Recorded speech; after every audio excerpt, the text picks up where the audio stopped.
generation of warfare, psychological warfare. In modern conflict, the mind is a potent weapon. Discover General Michael T. Flynn's groundbreaking guide, The Citizen's Guide to Fifth Generation Warfare. Unlock tactics, strategies, and the mindset to navigate this cognitive battlefield that we all find ourselves in. Equip yourself against manipulation and emerge unscathed. Unleash your potential. Order now.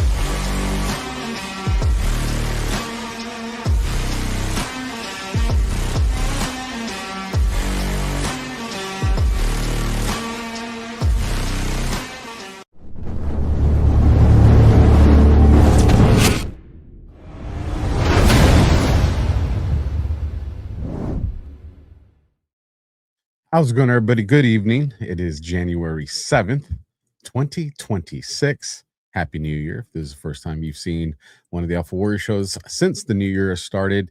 Operation Gladio night, which means we are live. I got the amazing Colonel backstage ready to come and unleash hell against the deep state with information.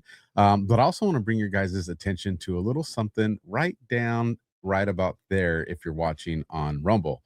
What's that called? That's called the tip jar, folks. The tip jar. Like you go to Starbucks, get some of the devil's coffee or Dunkin' Donuts. They got the little plastic thing. Now Rumble gave Alpha one right about there. And the cool thing is, Rumble did it with crypto. So you could do, I believe it's like Bitcoin, Ether. I'm going to jack up all the names, but all the good digital stuff that's there. And it's not only did they give us free speech, but they're also giving us the ability to get pay that no one can cancel. Not the bankers, not anything. So if it's something you want to do, great. If you don't want to, that's fine as well. Content's always free. But with that, I do got some sponsors. So let's get to two amazing ones. And then it is showtime, folks. I hope you're ready. It's been, 2 weeks, 3 weeks since we've had Gladio. So I know everybody's just like, Alpha, gotta have me my Gladio, man. What's going to happen? So let's get to these commercials. I'm excited to announce that we're having our biggest 3-in-1 sale ever with a limited edition product, a back in stock special, and a closeout deal you won't find anywhere else. So go to mypillow.com or call the number on your screen. Use your promo code to get our MyPillow bed sheets only $29.88. Any color, any style, any size, even kings, regular $119.98, only $29.88. Once they're gone for good. How about our My Towels? They're finally back in stock, but not for long. Get a 6-piece My Towel set, regular $69.98, now only $39.98.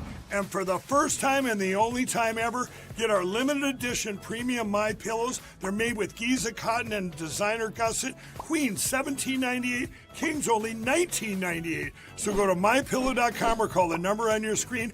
Use your promo code to get the best offers ever. Quantities are extremely limited, so order now.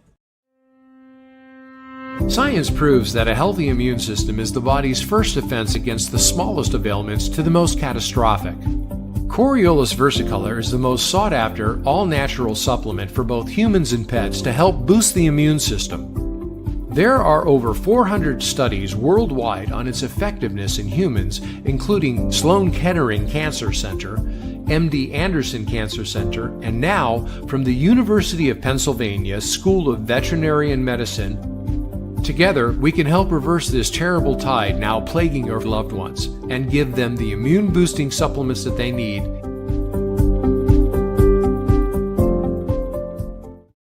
All right, folks. I saw the chat. We've been jonesing, Alpha. So let's go and let's give the people what they want. Welcome back, Colonel. Merry Christmas. Happy New Year. I hope all the memories and moments were great for you and the family. How you been? It was awesome. It was the first one with my grandson actually able to rip open presents, and it was amazing. It's cool when they're like, hey, I know what's under this paper, so I'm gonna start tearing this apart. Yeah, that was cool. The smallest one was to that point too, where she's just like, I see what's going on here. As a matter of fact, I'm gonna start opening everybody's. It's like, and then everybody, they just let her because she's the baby. So, Colonel, whole lot's been going on.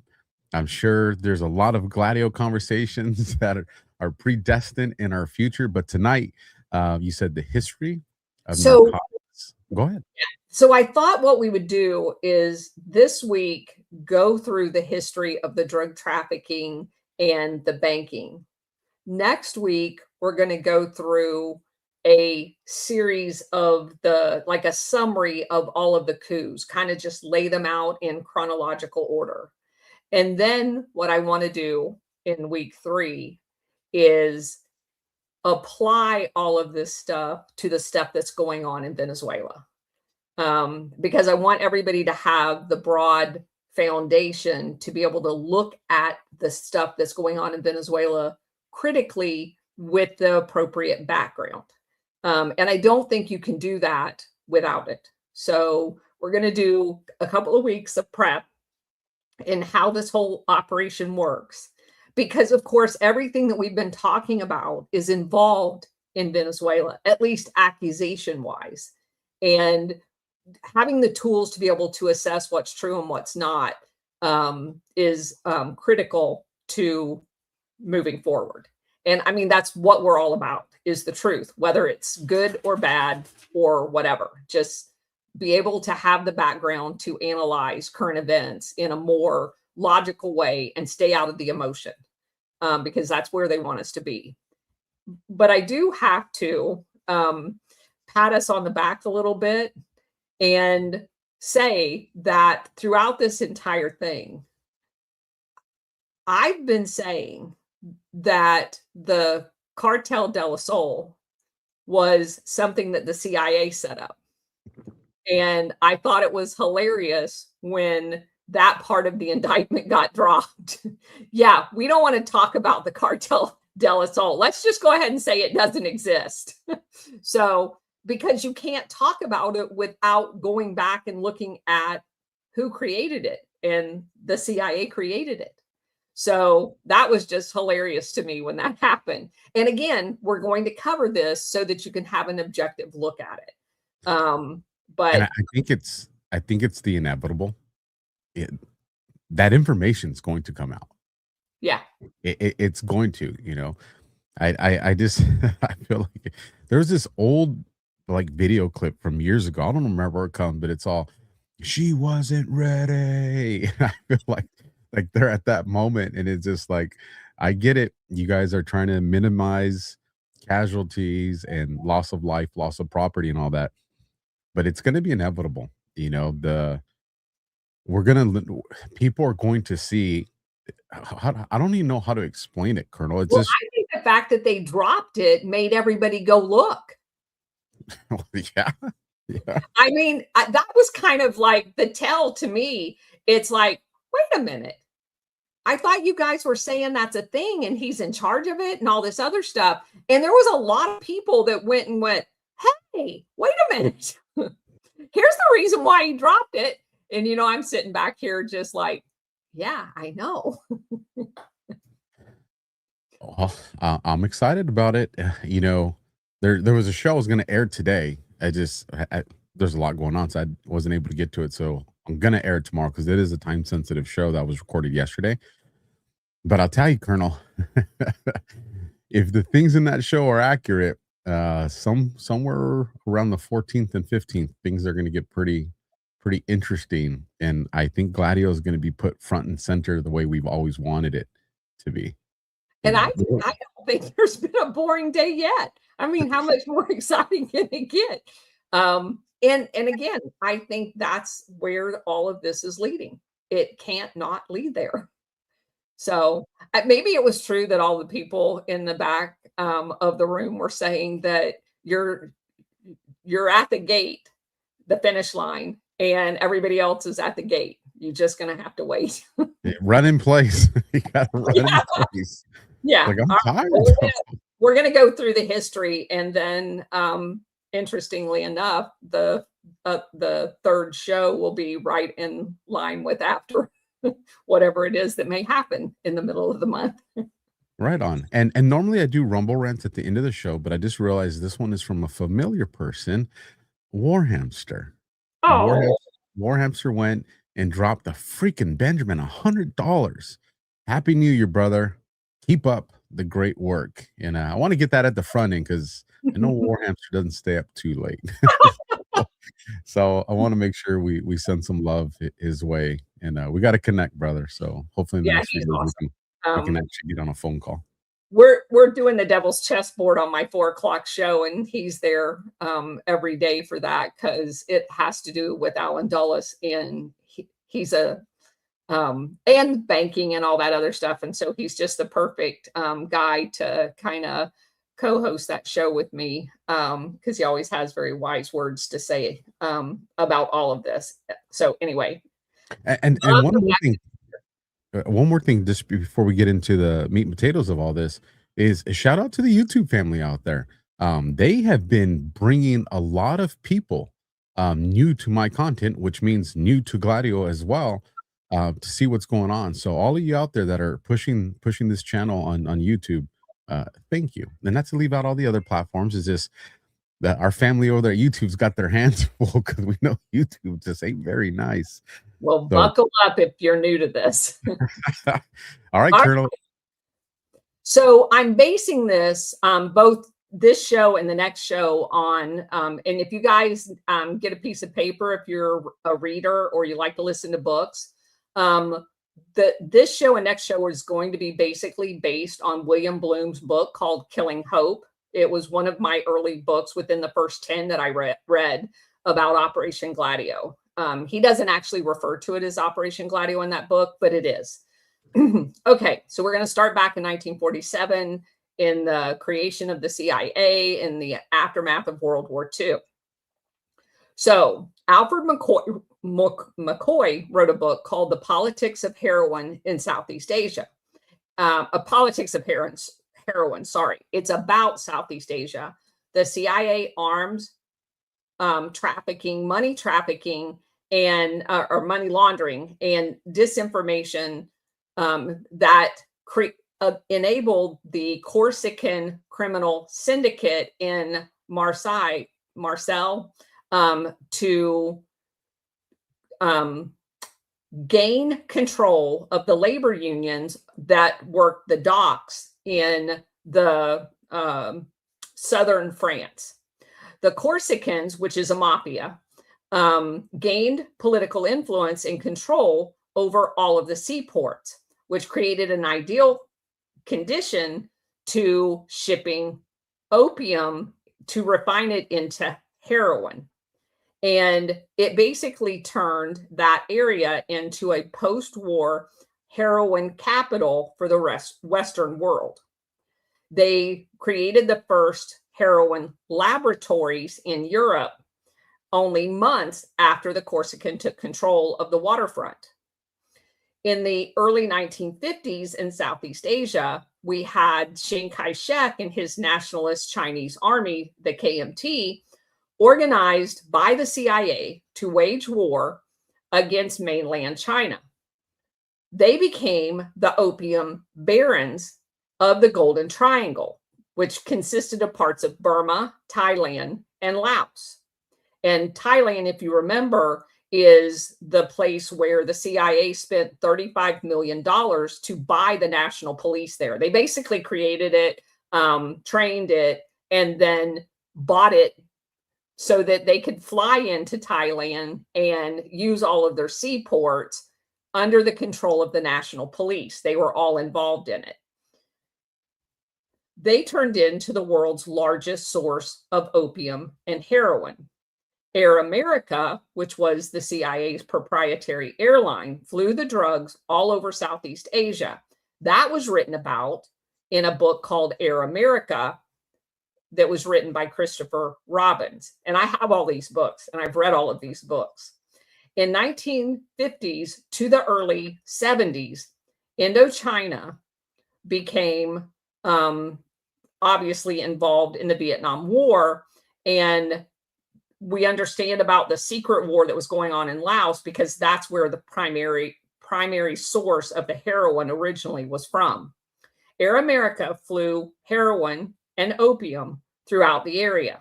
Many military members became addicts. The laboratory built at the CIA headquarters in northern Laos was used to refine heroin as well.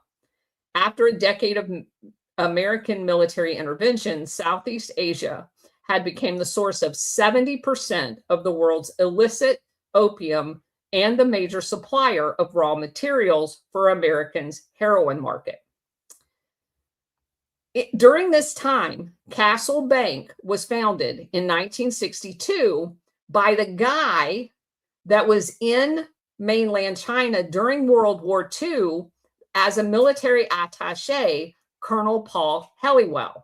Colonel Paul Helliwell was the military attaché to Chiang Kai-shek.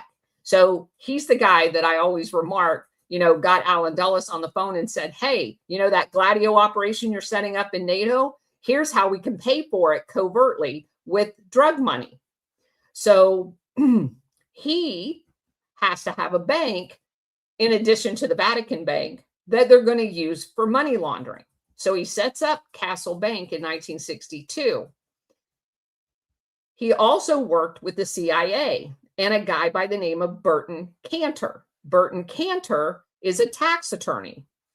And interestingly enough, Burton Cantor was front and center in the savings and loan failures of the 1980s when the CIA and the mafia was using them to launder drug money in the United States, causing over 100 savings and loan to fail and cost the American taxpayer over $200 billion. The bank had many clients, including celebrities, organized crime figures, and wealthy business owners. Some of the most notable included John Fogerty and members of Creedence Clearwater Revival, banking at a CIA front bank. They lost most of their wealth when the bank collapsed. Also found there was Tony Curtis, Hugh Hefner, Penthouse, and members of the Pritzker family. We're going to get to them in a minute. Reputed organized crime members that were customers included Mo Dalitz, Morris Kleinman, and Samuel Tucker. The IRS was able to secretly photograph a list of the bank's clients after being provided a bank executive's briefcase that was taken from the executive's apartment by an IRS informant. As a result of this information, the IRS launched an investigation called Project Haven into the tax affairs of the people on the client list. A prosecution of one of their clients eventually reached the Supreme Court. Project Haven was later suspended because the names of the clients obtained in the briefcase was deemed illegal. There's a lot of shenanigans behind that. They also classified that, and it has still never been released. The Department of Justice also dropped its investigation for the same reason. A little more about the operation. In 1965, the IRS initiated Operation Trade Winds, a broad investigation into the use of offshore tax havens by American citizens, some of who had links to organized crime. Agents in the Jacksonville office, where the investigation was headquartered, began to focus on Castle Bank. It was located in the Bahamas. When they learned a suspected drug trafficker had opened an account there, Richard Jaffe, one of the special agents involved in Tradewind, asked Norman Casper, who was a private investigator that he had used before, to look into Castle.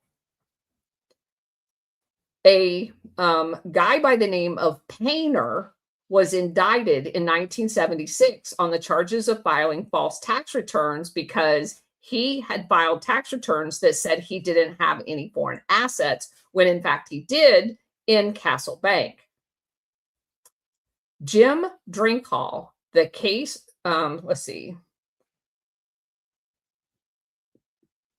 Jim Drinkhall, who was a reporter for the Wall Street Journal, reported that the case was later dropped because of pressure from the CIA, which had been using the bank as a front for covert operations.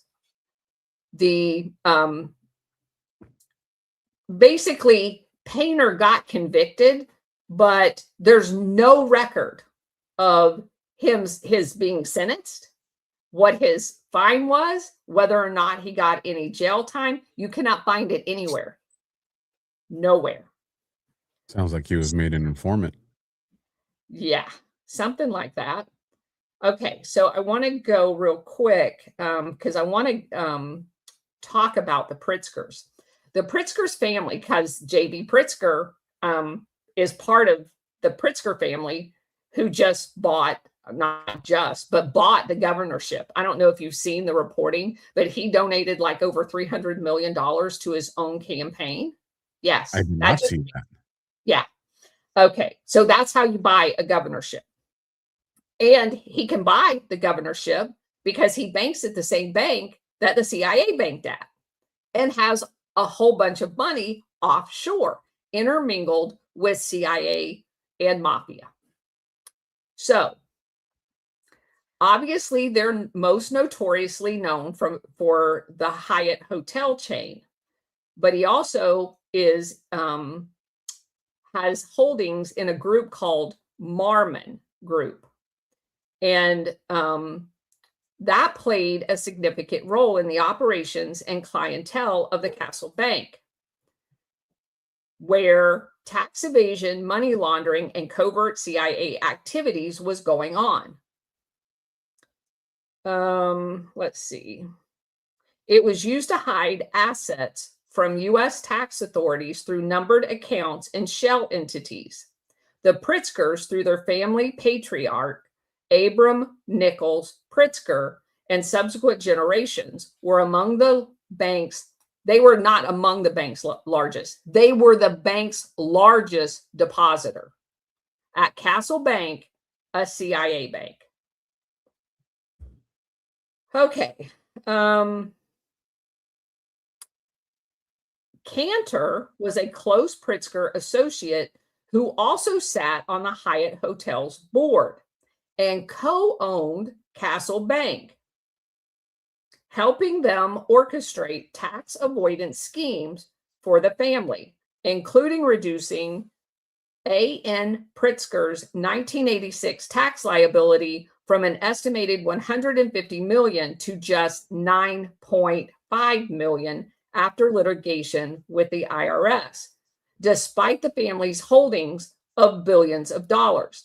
Now, I just want to mention that this is the same Democrats that tell everybody that the rich doesn't pay enough, where the Pritzkers is hiding their wealth offshore while demanding the rich pay more.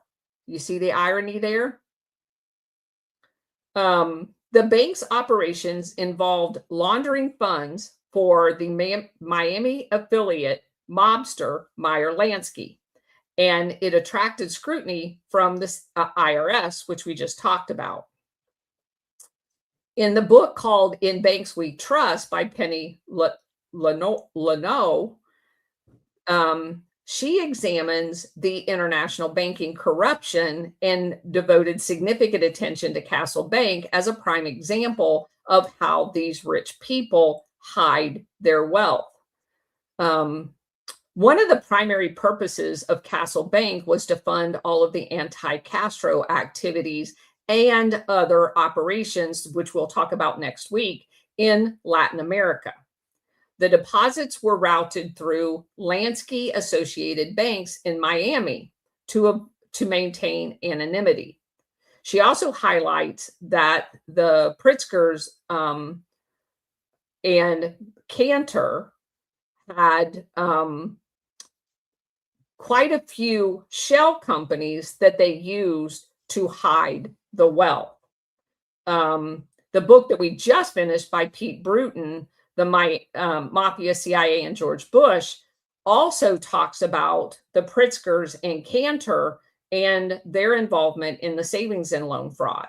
So the Pritzkers are also mentioned in Whitney Webb's book, One Nation Under Blackmail, Treasure Islands, Uncovering the Damage of Offshore Banking and Tax Havens.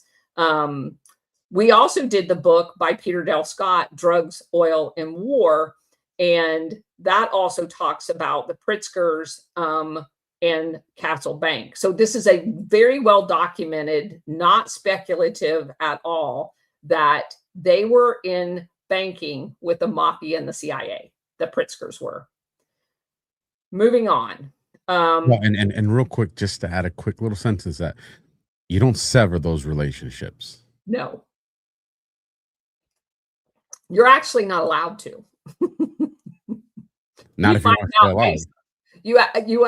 You end up face down in a river somewhere. That's how they're severed. Burton Cantor, the attorney and co-founder of Castle Bank, was eventually tried for tax evasion on the sale of a Reno, Nevada hotel using an account at Castle Bank. But you know what happened to him? He got acquitted. Because of course he did. However, his law partner at the time, Roger Bask, was convicted in the same case. Yeah, the guy that owns the bank didn't get convicted. His partner did. Okay. Then we have around in between this time, BCCI was set up in the early 70s, and because Castle Bank dealt with, and Nugent Hand Bank, which is another bank in Australia, they were dealing with the Southeast Asia drug trafficking. BCCI gets set up around this time as we're going to move into Afghanistan, the Golden Crescent, Iran, and southern Turkey. So we're going to have a whole nother area of opium production. And just in time for that crop, they set up a bank with a Pakistani guy that is called BCCI. Yeah, you got it up there. Now, here's the interesting part about BCCI. Who all had bank accounts at BCCI? Saddam Hussein did, and we know that he was part of the CIA initially. He utilized the BCCI bank for skimming and hiding oil revenues in the 80s. Manuel Noriega, the Panamanian dictator and CIA puppet, he maintained secret offshore accounts under accounts called Panamanian National Guard and Defense Forces that had at least $25 million in it. He did that by laundering drug money. Ferdinand Marcos, the Philippine dictator, and the guy who had found some of the Golden Lily gold from World War II, he banked at BCCI. And Hussein Mohammed Erkshaw, the Bangladeshi president, had accounts, not one, multiple accounts, and was money laundering there as well. He even had family members on the bank's payroll. Samuel Doe, the Liberian dictator that the CIA propped up, maintained accounts there for money laundering. Alan Garcia, the Peruvian president, these are all guys on the CIA payroll, if you don't get that. And of course, in the Crystal Triangle, there were three countries, Colombia, Peru, and Bolivia. And so the Peruvian guy had a bank account at BCCI for money laundering his money. General Zia, which was the Pakistani president after we couped that government, Robert Mugabe, the Zimbabwe prime minister, also BCCI. Daniel Nortega, who was also banking there through Saudi intermediaries. And so it was never confirmed that he actually knew his money was in BCCI because he was doing it through the Saudi bank. And Saudi, as you'll find out here in a minute, Saudi Arabia was instrumental in funding BCCI.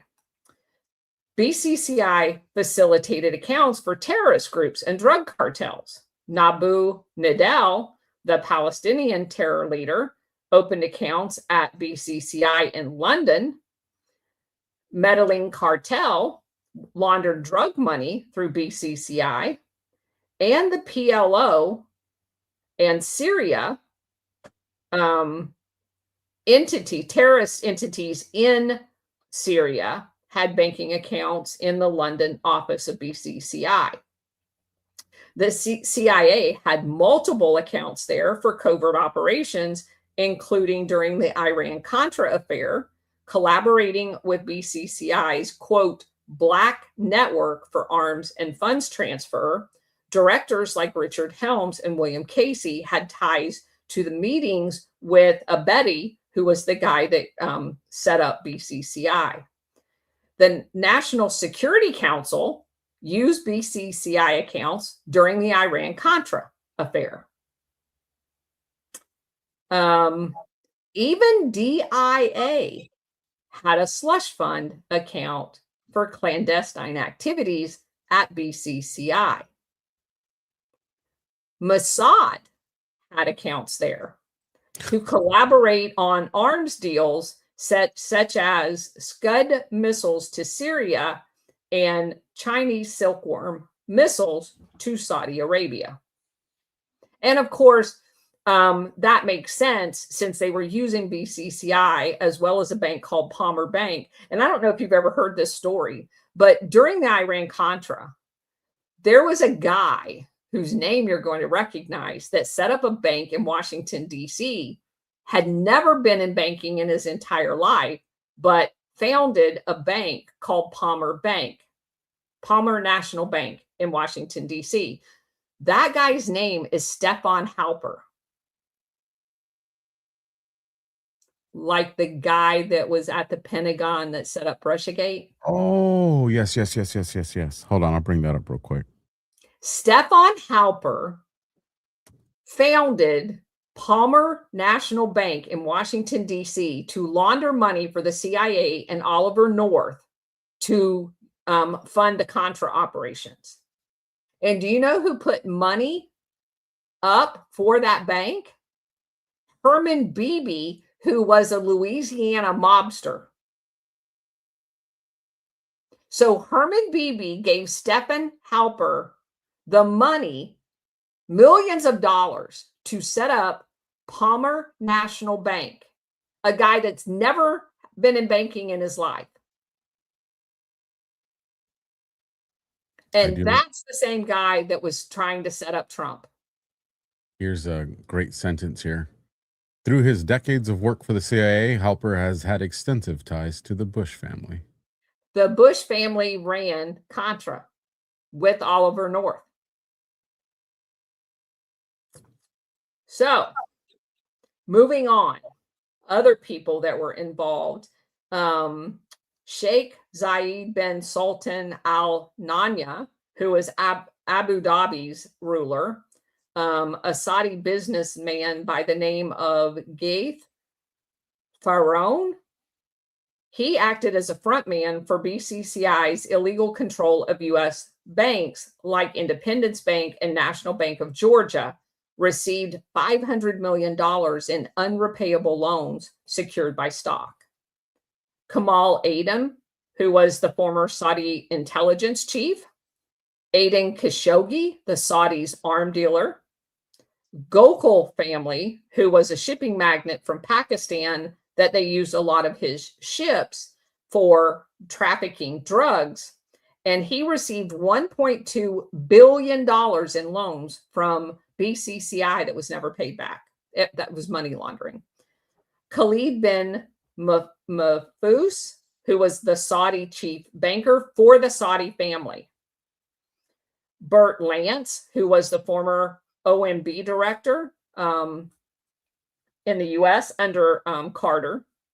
Clark Clifford, who was the former Secretary of Defense, had a bank account there. Jimmy Carter and his Carter Center received $8 million from BCCI and traveled on the bank owner Abedi's jet. Andrew Young, who happened to be a former UN ambassador, received $50,000 annual retainer and a $200,000 loan from BCCI. According to Joseph Trento's book, Prelude to Terror, which we've also done in my book reviews, Bush established a personal account at BCCI as part of efforts to expand the bank's role in money laundering and covert financing for U.S. and Saudi operations, including those linked to the Safari Club, which was a multinational intelligence agency. And just for the reminder, the Safari Club was set up when Jimmy Carter got in office. So Bush is Ford's CIA director. Bush wanted to continue as the CIA director under Jimmy Carter. Jimmy Carter said, no, thanks. So within the first 6 or 7 months of Jimmy Carter being president, the Halloween massacre happens. So what would that have been? About 10 months. And he fires all of the covert operators out of the CIA. Jimmy Carter did. The Safari Club gets set up in Kenya. We always talk about Kenya for some reason. And the Safari Club basically was a shadow CIA ran by Bush during the time that Jimmy Carter was president. And that all links to BCCI. The book describes this as enabling a clandestine money network under the blessing of Bush with Saudi Arabia intelligence chief, transforming BCCI into a global conduit for such activities. Trento portrays Bush as being recruited into this rogue network. I would suggest he set it up, that used BCCI to fund anti-communist efforts. Ding, ding, ding, ding. i.e. Gladio, arms deals, and other black ops, with the bank serving as the key mechanism for laundering the funds to pay for those operations. These assertions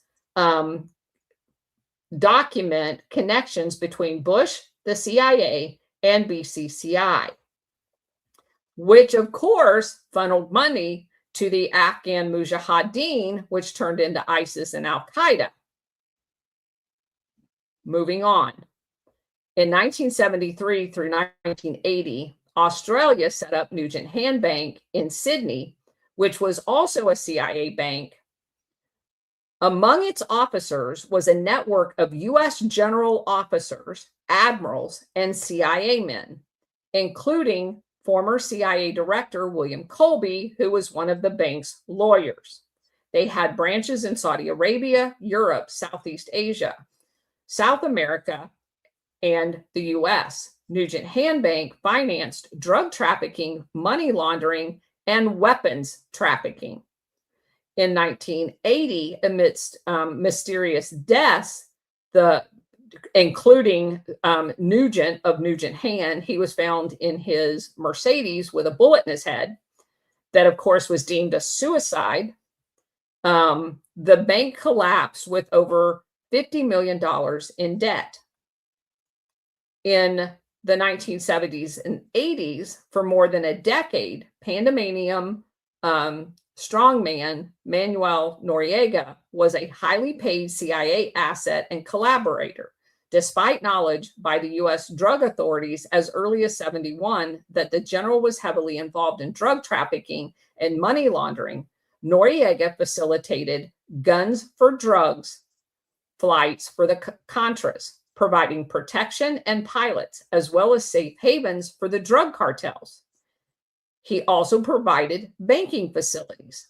U.S. officials, including then CIA William Webster and several DEA officers, sent Noriega letters of praise saying that he was thwarting drug trafficking while he was drug trafficking and laundering the money for it. But the DEA loved him. The U.S. government only turned against Noriega invading Panama in December of 1989 and kidnapping him once they discovered he was providing intelligence to the Sandinistas. Ironically, drug trafficking through Panama increased after they took Noriega out. So the whole reason the U.S. government, George Bush, because I think this was in 1991, did the operation to remove him was because he was drug trafficking, and the drug trafficking actually increased after they took him. Okay, moving on. 1980s, Central America. The San Jose Mercury News documented a series of the interwoven operations linking CIA, the Contras, and the cocaine cartels. Obsessed with overthrowing the Sandinista government in Nicaragua, Reagan administration officials tolerated, I would say more than tolerated, drug trafficking as long as it was supporting the Contras. In a 1989 Senate testimony on terrorism, narcotics, and international operations called the Kerry Committee, they concluded a 3-year investigation by stating this, quote, there was substantial evidence of drug smuggling through the war zones on the part of individual Contras, Contra suppliers, Contra pilots, and Contra mercenaries who worked with the CIA and CIA supporters through the region. U.S. officials involved in Central America failed to address the drug issue for fear of jeopardizing the war effort against Nicaragua. In each case, one or another agency of the U.S. government had information regarding the involvement, either while it was occurring or immediately thereafter. Senior U.S. policymakers were not immune to the idea that drug money was the perfect solution for funding the Contra problem. Just like Operation Gladio, it's fine to drug traffic as long as you're doing it for the CIA. Okay. In Costa Rica, which served as the southern front for the Contras, Honduras being the northern front, there were several different CIA Contra networks involved in drug trafficking. In addition to those servicing the Menendez and Blanton operation in California that was detailed by Gary Webb in the Mercury News articles, the Noriega operation there was a CIA operative, John Hall, whose farms, ranches along the Costa Rican border with Nicaragua was the staging area for the Contras. Hall and other CIA-connected Contra supporters and pilots teamed up with George Morales, a major Miami-based Colombian drug trafficker who later admitted to giving $3 million in cash and several aircraft to Contra leaders.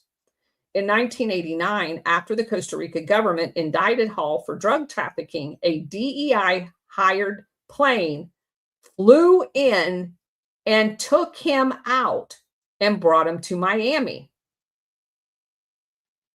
The U.S. repeatedly thwarted Costa Rican efforts to extradite Hall back to Costa Rica and stand trial. Another Costa Rican-based drug ring involved a group of Cuban Americans, i.e. Cuban exiles, whom the CIA had hired as military trainers for the Contras. Many had long been involved in the CIA and drug trafficking. They used Contra planes, i.e. CIA planes, and Costa Rican-based shrimp companies, which laundered money for the CIA to move cocaine to the U.S.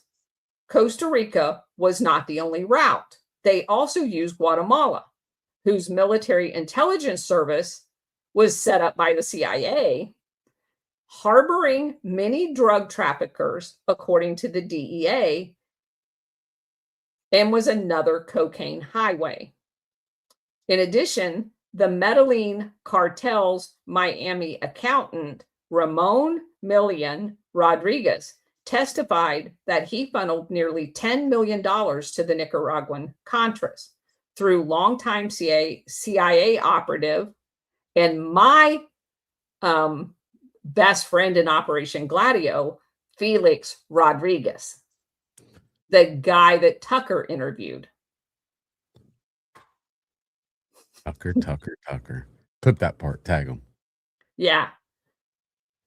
Felix Rodriguez at the time was operating out of the base Ilopango Air Base in El Salvador. And of course, El Salvador was in the middle of a civil war where the death squads were being trained by the CIA, eventually turning into MS-13.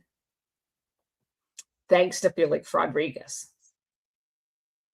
The Contras provided both protection and infrastructure, planes, pilots, airstrips, warehouses, front companies, and banks to the CIA drug networks. At least 4 transport companies under investigation for drug trafficking received U.S. government contracts to carry supplies. We were paying for it.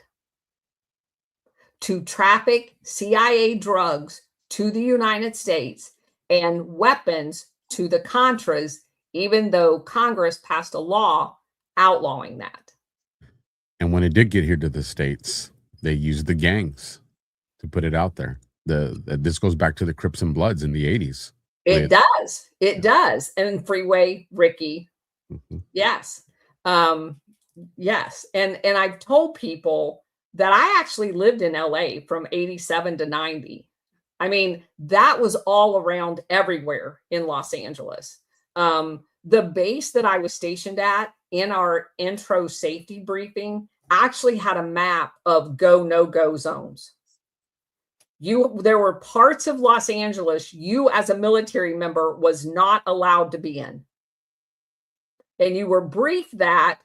And my first thought, I was a brand new second lieutenant. I was like, what the hell? How can you have listen to this, a U.S. city with a map that has no-go zones on it in the 1980s? And not a effing thing was done by the local authorities. And every time they tried to do a raid, the DEA, CIA, and FBI would cue these guys so that the place was cleaned when the local cops got there. I'll tell you this, Colonel, and I know this is a different topic for a different discussion. When the intelligence agencies are dismantled and whatever good is theirs put in different places, but you get rid of the intelligence agencies, you're going to see in a very short window gangs fall off the map. It's going to happen. There's a culture that's grown from that is, I don't want to say it's called organic because it all came from the intelligence agencies to begin with, but Yes. keeping it alive, that requires the prison gangs, that requires the mafias, and all that stuff is just, it's a relabeled intelligence agency. And when you get rid of the intelligence agencies, that culture phases out. It doesn't happen overnight, but it phases out. Like you see crime just. Well, but they don't have, you saw that in El Salvador. The crime's gone. Once they're locked up, the crime's gone. They're now like one of the safest countries in the whole world. You just can't have the CIA, the DEA, and the FBI, and the DOJ. There was a memo written between the CIA legal staff and the DOJ in the 1980s that said they would not prosecute anybody in working with the CIA in these drug operations. There was an actual memo signed. So none of the drug AG task force, and there were many in California, both in San Francisco and Los Angeles, they had no ability to do anything because as soon as they got onto someone, they would then enlist them as an informant and they were protected. And Gary Webb does an excellent job in Dark Alliance of documenting that in court case after court case after court case. He was in San Diego. He was in Los Angeles. He was in San Francisco reading court dockets and could not believe that every single time that one of the CIA's assets in this Menendez and Blanton operation in California got arrested by a local cop, that the records were sealed, and he was told that he was an informant. And they couldn't do anything about it. It is a crazy world when you are a cop and you have possession of a really bad guy, and the government reaches out to you and says, hey, about that. It is a crazy world. Let me pause real quick just to get a Rumble ad read real quick, Colonel, and then we'll get right back into it. If you guys are watching on X, YouTube, or Facebook, you won't see this on the screen, but the link in the description will be over on Rumble. So I definitely invite you guys to come over here and to check it out. So with that, they can cancel your accounts, freeze your cards. They've done both these things to me, folks. Decide what you're allowed to buy, say, or support. Big banks and financial institutions have total control, and they use it. That's why financial independence matters more now than ever.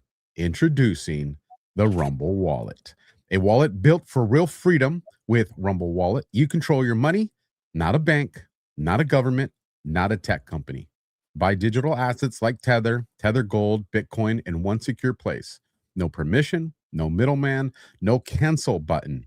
And when you want to support the creators you actually believe in, you can use the Rumble Wallet app to directly tip creators securely, instantly, and without interference.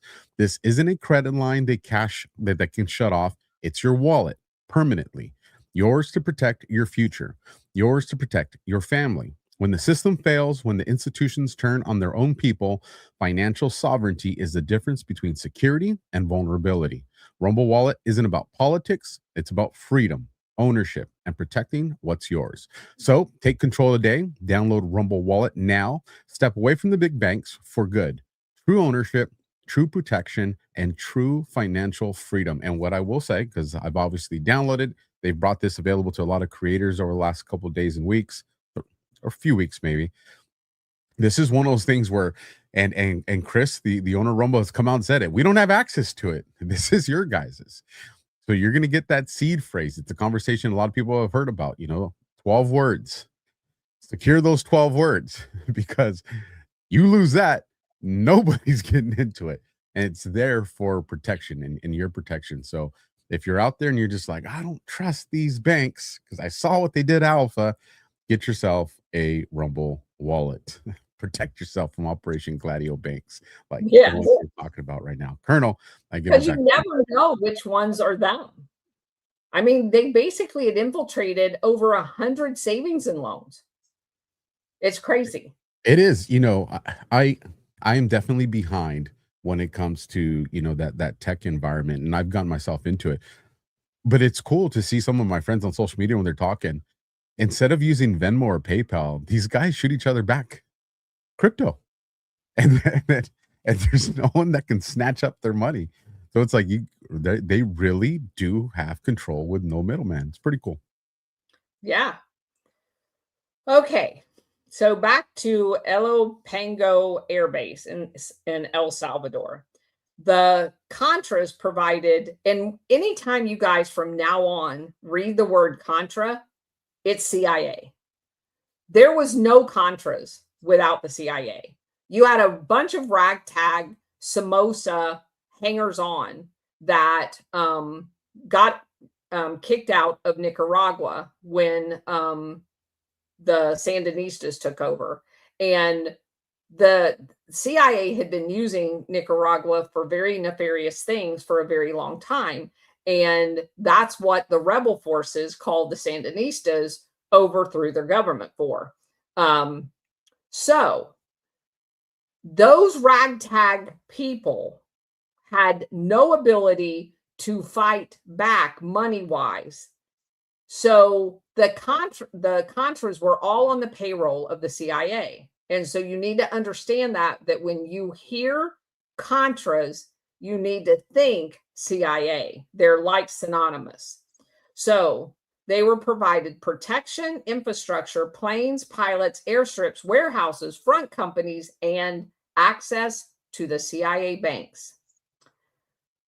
And this was done to link CIA drug networks. At least 4 transport companies under investigation for drug trafficking received U.S. contracts. We just talked about that. One of those countries was Southern Air Transport, which was CIA owned and later under Pentagon contract. They were involved in drug running as well. Cocaine-laden planes flew to Florida, Texas, Louisiana, and other locations, including several military bases because they were designated as Contra crafts. These shipments were not to be inspected when some authority wasn't clued in and made an arrest. Powerful strings were pulled on behalf of dropping the case to end in an acquittal or reduce sentences. So one of those military bases was Homestead Air Force Base. There were a couple in Texas. And have I talked to you about Belize? The country Belize? I feel like we've mentioned it, but nothing at length. So it was a puzzle to me when I did the around the tour talking of the world and all the Gladio operations, that basically every country in South and Central America had been overthrown by the CIA except for Belize. And I just always assumed that Belize had not been overthrown because it was a British colony and they still recognize the Queen. They all speak English, blah, blah, blah. So I kind of just chalked that up to the British Guyana, which also has never been overthrown, that they were basically 2 peas in a pod. Well, I was wrong to assume that Belize was not involved in this just because they hadn't been couped. Because when we did the book, the Mafia, CIA, and George Bush, I found out that Coca-Cola and Mishner, a guy that was in charge of Allied Bank in Houston, Texas, were involved in purchasing 12% of Belize. Yeah, blow that up just a little bit. Zoom in or zoom out? Zoom in. Okay. All right. So you see Belize right there. You see that area that's up in the northwest corner of it? Right over here? Yeah. Yes. They bought 12% of the country land. 12%. Now, Coca-Cola said that they had invested in this purchase to grow orange trees. You can't grow orange trees in that area.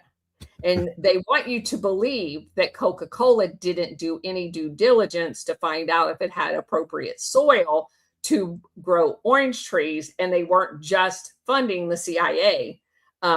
So what they did with that 12% of the entire country that they bought, using money from savings and loans in the United States, money laundering, was they built airstrips there and terrorist training camps for Gladio. That entire upper corner was owned basically by the CIA through cutouts. Is that crazy? It is crazy. Yeah. So, all right. Moving Interesting on. that they choose that corner too, because it puts them right in proximity to the borders of three other countries as well, immediate vicinity. What countries are those, Alpha? You have Mexico. You have zoom out, Guatemala, Campeche, and Quintana Roo. And those are all Mexico up there. That's Mexico up there.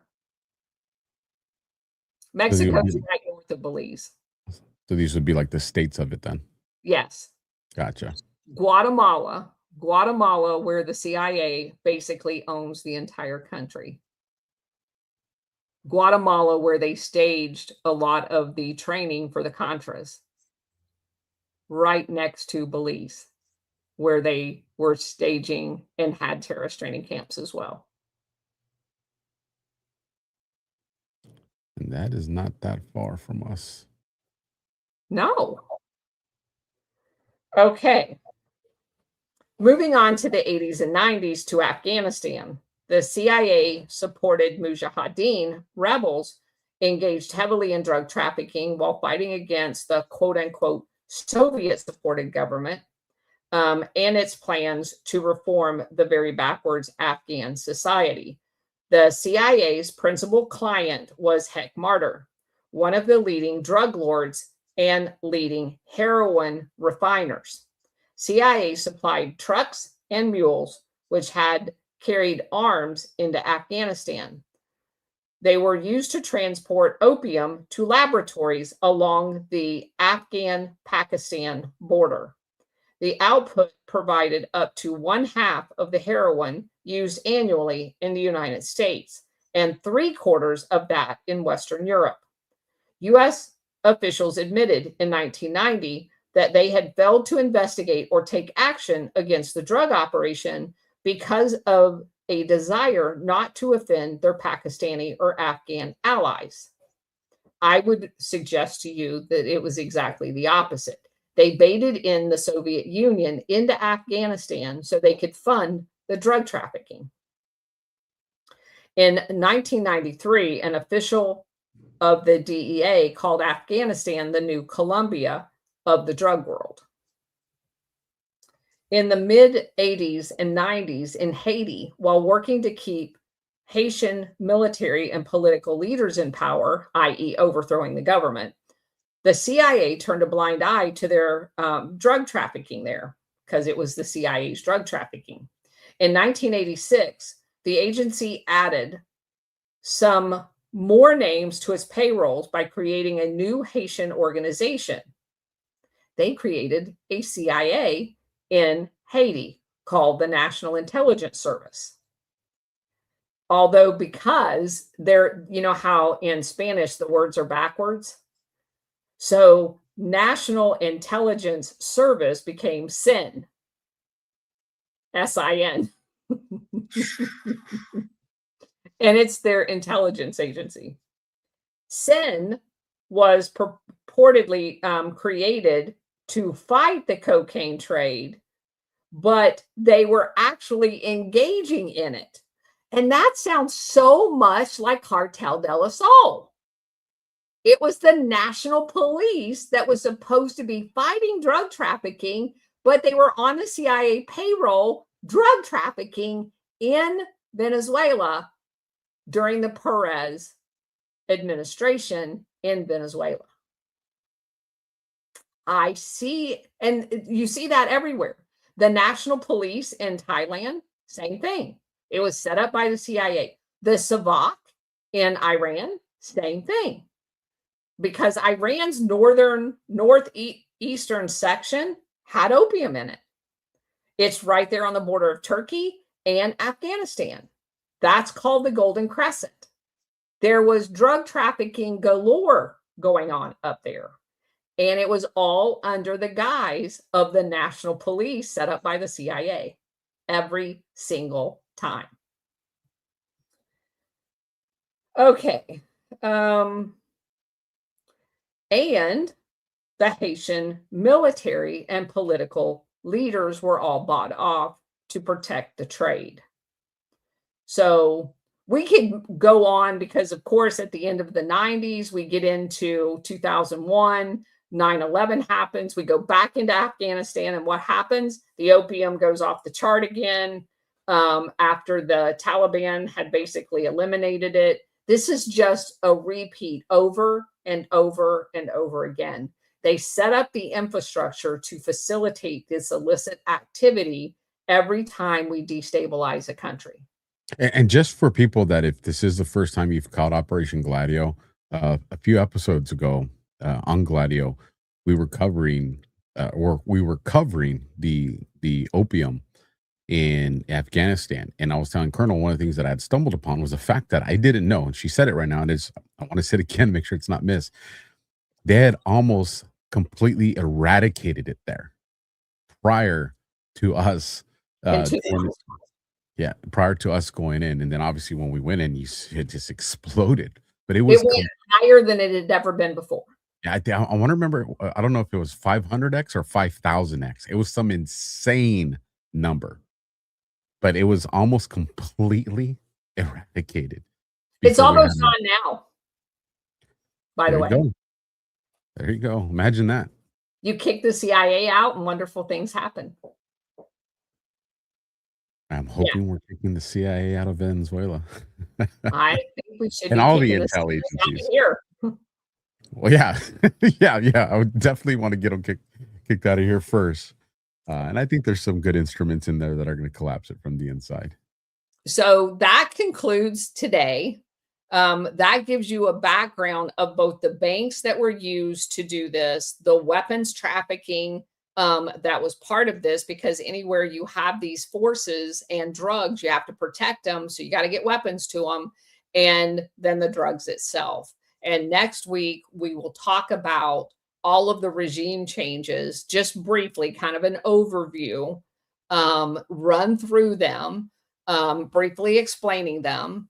And then we're going to use that knowledge to look at the history of Venezuela with the CIA. Let me ask you this, Colonel, and I'm sure you've come across it, or at least a thought. We see these banks that were closed down or allegedly closed down or bought off. We see these airlines that were closed down or sold off.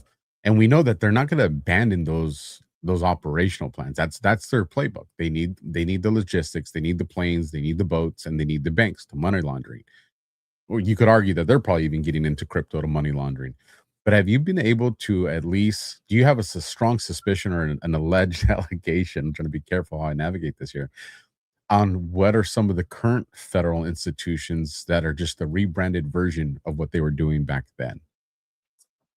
I don't know what you mean by federal, Like for instance, if they're not using BCI, if they're not using these other ones, is it banks now like Wells Fargo or Bank of America? Absolutely. So just for real quick, funny, go on to any of the web browsers that you use and look at the top 5 fines for money laundering administered to banks in the US.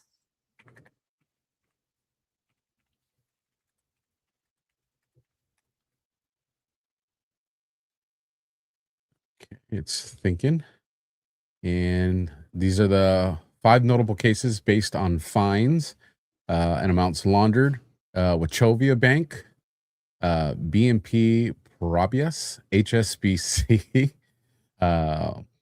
HSBC, by the way, is the Hong Kong bank that was from the British in the middle of the opium in the 1940s and 50s. They are a drug bank.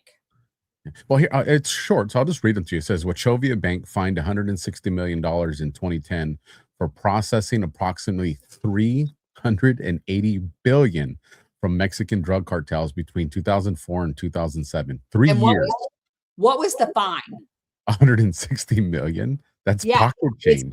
Correct. They're built in to the money that the banks get off of money laundering. Like in the case of the Vatican Bank, they were skimming 10 to 12% off of every dollar. And you're talking, in the case of the Vatican Bank, trillions, because it was over a 30-year period of time.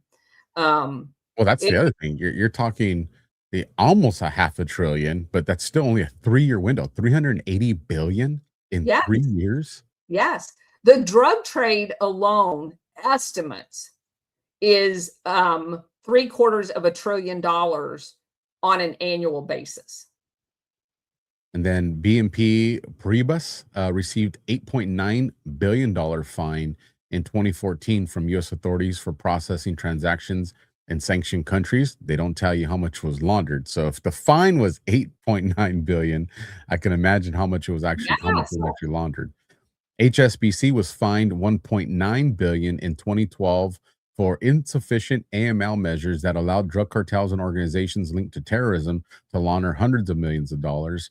And then Danske Bank, DANSKE, a European bank, was fined over 2 billion by US authorities in 2022 after Estonian branch processed over 200 billion in suspicious transactions, much from Russia and former Soviet states. And then Goldman Sachs was penalized 2.9 billion in 2020 for its role in the 1MDB scandal involving billions laundered through global financial systems, including using bank services. And then it says another significant penalty was a $3 billion fine to TD Bank in 2024 for Bank Secrecy Act and money laundering conspiracy violations. That's a Canadian bank.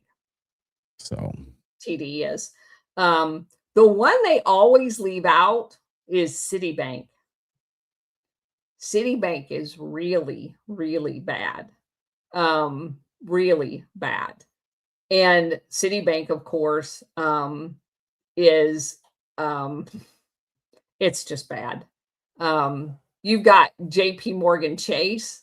If you go to the SEC, where they administer the fines, they're repeat offenders. And notice what I noticed about a year ago, I did a comparison between the fines for money laundering and what within a year, either before or after the money laundering charges happened, were there any large drug busts? There wasn't. So these banks are being fined for money laundering for who? Who's going to jail for the illicit activity that generates the money being laundered? You don't launder money if it's legitimate. The whole purpose of laundering money is because it's gained from illicit activity. Where's the arrest of the illicit activity? Well, you can't do that, Colonel. All the fine is that's an expense calculation. Oh, I know. To keep the model going. Why? Because that justifies having these intelligence agencies and these task force keep going. And it's these intelligence agencies and these task force that are working in collaboration with the cartels and the mafias to do the money. So all the fine is just an expense. The fine is the government's kickback. Yeah, there you go. That's all it is. And do you know who set up the organization? I forget what the name of it was in the SEC that was going to be used to give that money collected in fines away. Elizabeth Warren. Really? Yes. And they were caught giving it to primarily leftist groups. Imagine that. Imagine that. Well, Colonel, like I said, we do have new eyes and ears on the show tonight. So why don't you let them know where to find you? And after that, we'll give our final thoughts. Sure. I'm on Rumble at the Colonel's Corner. I'm on Substack at the Colonel's Corner. And on X, I'm at Colonel spelled out Towner. So you can find me. And on my X profile, there's a little link that says see more, and it gives you all the links to all of my material. There's also a box link on there that goes through all of my spaces. And we do, like Alpha has on his website, we have a playlist that has all of the books. So there will be like 20 shows per book. And you can just start on the first one. And basically I go through, I mean, there's 20, 30, 40 books there now of all of the material that I dig up. And the beauty of that is you're not just reading that one book. Because I've read over 100, I just recently recounted my books, and I have now over 150 books on this topic. And I've read those books. And so when I read the book for the show, I'm pulling in all of the information from all of those other books as we go through that book. Because as we found out, like with William Bloom, I don't know if he didn't know about Operation Gladio. I don't know, but he doesn't mention it. But everything he writes about is about Operation Gladio. And so it helps to have someone that kind of reads. Like I was reading this book here. I was shocked, actually. It's called The Determined Spy, and it's about Frank Wisner, who, of course, was the CIA clandestine guy for years and years at the beginning.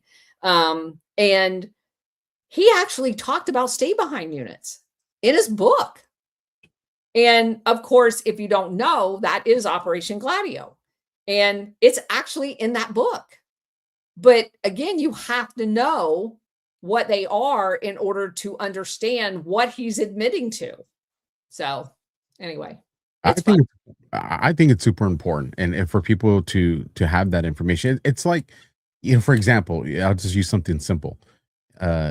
You don't really see red cars on the road very often, but then you go and you buy a red car, and once you buy a red car, now you see red cars everywhere. Yes. Well, I truly believe that same thing happens with shows like this. When you hear words like, stay behind units, when you hear names like Alan Dulles, when you hear Gladio, your brain starts to open up this category. So then when you're on social media, you're watching regular news, and these things pop up, it's just like, whoa, whoa, whoa. And I have a feeling, Colonel, in about less than 21 days, a whole lot of people are going to want to be talking to the Colonel about what's this Operation Gladio you've been talking about, because things are going to get wild.